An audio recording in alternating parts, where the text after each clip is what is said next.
Welcome to Chapter 8 of Soil Science and Management. Today we're going to talk about water and water conservation and how that plays a role in soil science. So today's objectives are understanding freshwater supplies, understanding the need for water conservation, and understanding better ways to use water, and then understanding how water quality can play a factor in dealing with your soils.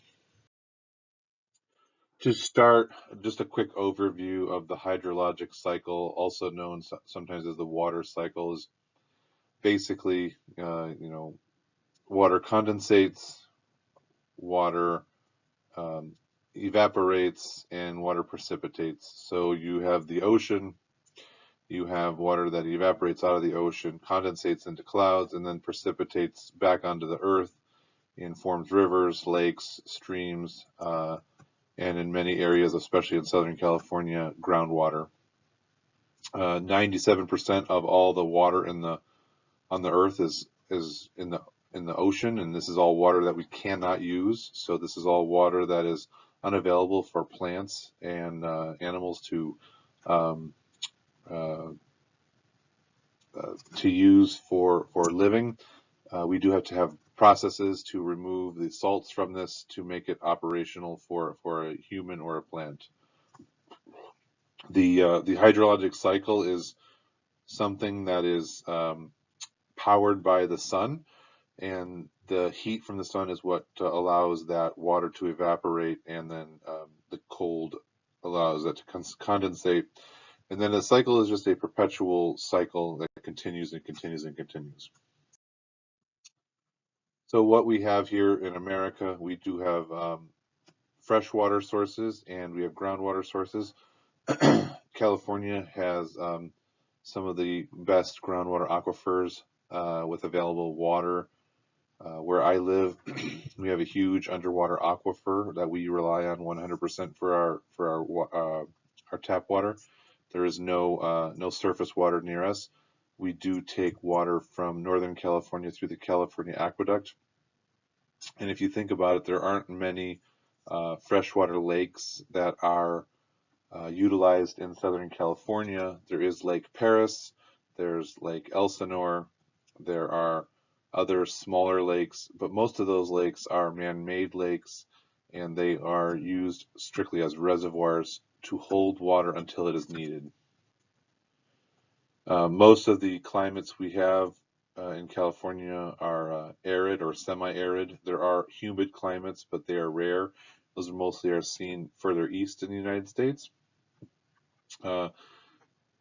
Menifee area would be considered an arid or in between semi-arid and arid. It's not quite a desert, but it's not quite it's not quite a semi-arid climate. It's still very dry, Mediterranean style climate with most of its rainfall falling in the wintertime.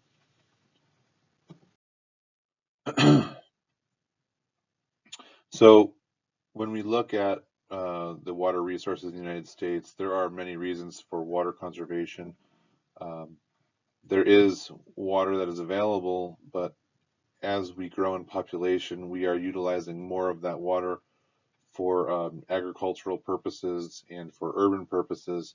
And as that water is returned, it is returned dirtier. So we want to make sure we're only using that correct amount of water, and we're not overdoing the amount of water for, say, agriculture, because if we are, then we're polluting a larger amount of water, or we are wasting a larger amount of water because it may move and travel to a different region. There are worldwide shortages, and this is obviously not a water shortage, but this is a freshwater shortage. We are slowly adopting desalination, but it's not coming fast enough, and a lot of the current freshwater sources that we have are drying up. And this can be seen if you ever looked at the Ural Sea in Russia. It's basically about a quarter of what it used to be, and this was the largest freshwater body in the entire world. So there are quite a bit of worldwide water shortages where people are not having access to clean, fresh drinking water. You can, if you're doing water conservation correctly, you can actually increase your yields and have better soil. And this is because when you're using only what is needed, then the soil doesn't have to work to repel all the extra water, and it can hold on to what it needs, and the plants don't have to work harder when there's too much water in the soil. So conserving water can be important for plants as well. When we're reducing the runoff, like I said earlier, we are improving water quality. We are also reducing erosion, and we're not going to lose the topsoils or other fertilizers and materials that we're paying to put on our soils to help grow plants. And when we look at water use efficiency, this is something we look at called consumptive use. And um, when you put a certain amount of soil, or excuse me, water on the soil, only a certain percentage of that is useful. For example, if you were to look at like natural precipitation or rain, approximately 25% of whatever falls is useful. So if you receive an inch of rain, you're not truly getting an inch of water returned into your soil. You're getting approximately 0.25 inches back into your soil that can be utilized by plants or other animals. When we're looking at consumptive use in artificial irrigation, it holds a similar calculation, but it is greater because when we are irrigating, we're able to manage and put out the irrigation water when we want it, as opposed to the gluts that come in a natural setting.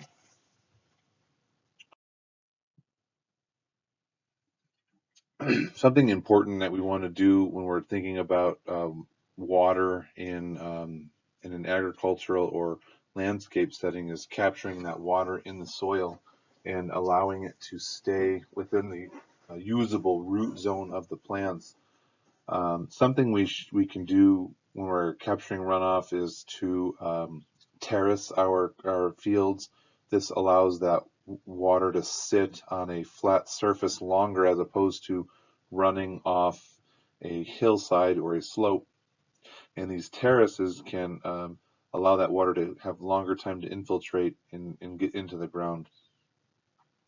When we are using a tiller or a road, tilleting our fields just so to allow that water to be used by the plants, we're going to be able to capture more of that water because we're going to be able to contour the soil to create little pockets so the water stays where we want it to stay. When we're actually looking at getting the water into the ground, there are certain things that we can do to improve the water uptake or water percolation. And these are aeration, that's creating artificial holes or channels within the ground to allow that water to flow through the ground. We also have mulch, which can hold on to water as it's in the ground, and this mulch will allow that water to remain where we want it longer.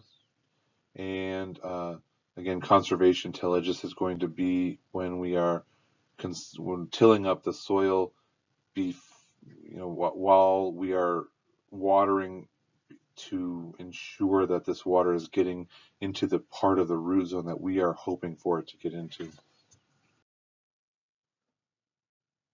Something we do here in California that's very important is capturing snowfall. In Southern California, we don't really receive a lot of rain. Approximately 2/3 of all the rainfall that happens in California comes in the snow during the wintertime. And what we want to be able to do is capture that snowfall and allow it to flow into our reservoirs to allow that snow to be able to be used later. Um, Fast forwarding to reducing percolation, and what this means is um, reducing the percolation past the root zone of the plants.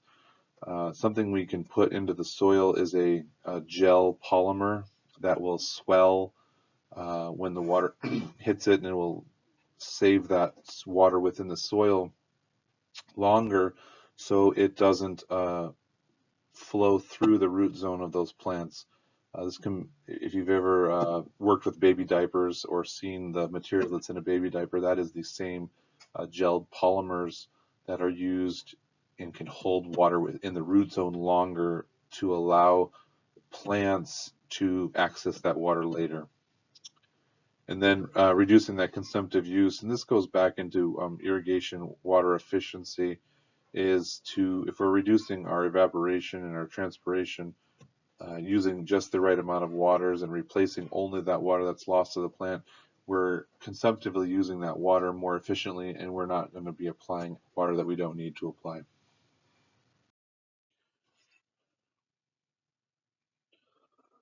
Um, so when we're looking at urban areas, most lawns actually shed water on their own. This has to do with when homes are built within urban areas. Unfortunately, a lot of the materials are put into the soil, and that soil is not a very strong or great soil to be growing grasses or trees because of the materials that can be put into there. And those soils don't hold on to water very well.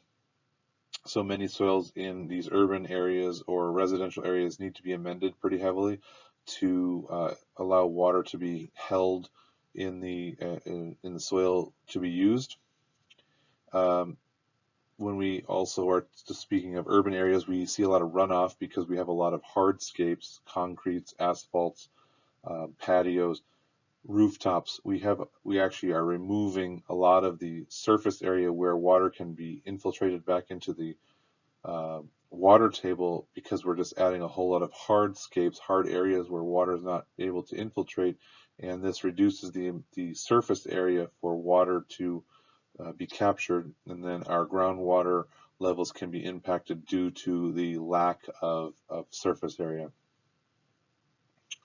Um, Something that can be done here in Southern California that's very important is we have lots of grasses and shrubs and flowers, and we want to make sure we're taking out those or planting only those that are adapted to a drier climate. As I stated earlier, this being a Mediterranean climate, not many plants are adapted to that.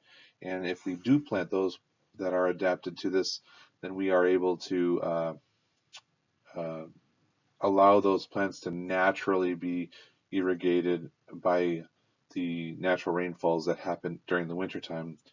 Many of the plants, if we allow them to go back to a natural state, will accept water one time a year, and they will learn to conserve it throughout the whole year.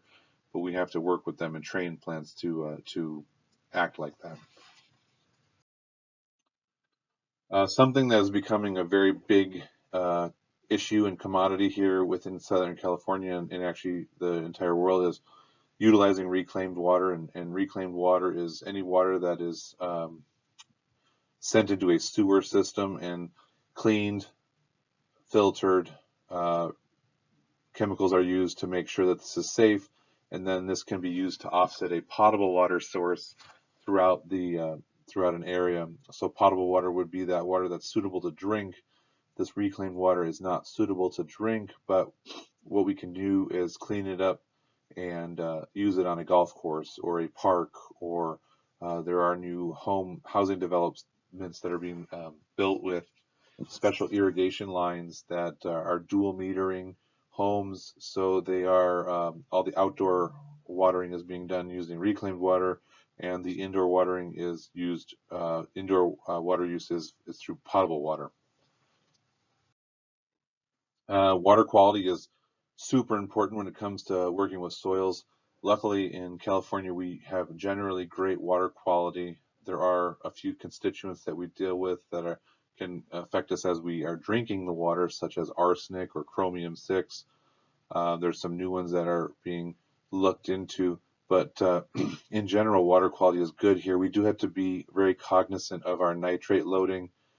This can be an issue in agricultural communities because with this nitrate, we can increase um, uh, problems in treating this water, as well as creating issues of algae growth in lakes or rivers.